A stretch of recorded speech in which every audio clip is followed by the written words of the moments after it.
My warm greetings to the dignitaries. I'm Elizabeth Johnson from Christian Medical College, Vellore. I'm extremely glad to present about successful management of cardiopulmonary bypass for interrupted inferior vena cava. Let's quickly look at what is an anomaly. An anomaly is something that deviates from what is normal or expected. However, we do deviate with our techniques and get the procedure done closest to normal. Let's begin with the introduction. Interrupted inferior vena cava with ascites continuation to superior vena cava is a relatively common systemic venous anomaly. This anomaly can complicate venous return.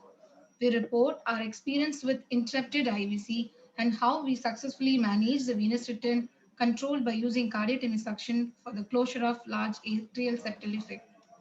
Going on to the history, we had a patient, 41-year male, weighing 80 kg, OS type AST measuring 34 into 25 mm with the left to right shin.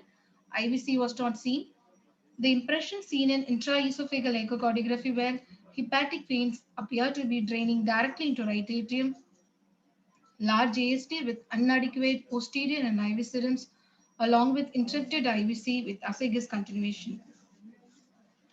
This is a pictorial representation of interrupted IVC with the absence of intrahepatic part of IVC and draining into SVC through ascites vein.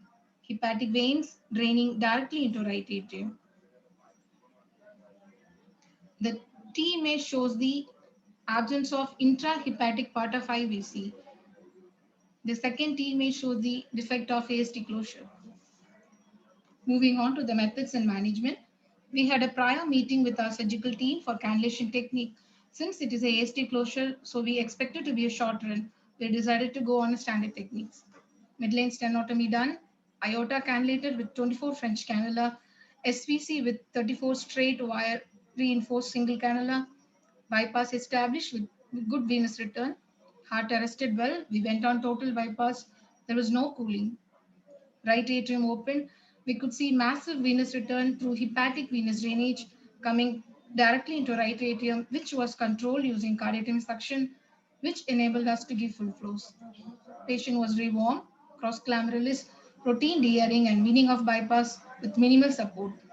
Patient was transferred to ICU in a hemodynamically stable condition and extubated on same day. In conclusion, the IVC interruption may be associated with many complications like thrombosis, venous insufficiency, and procedural difficulties for cardiopulmonary bypass.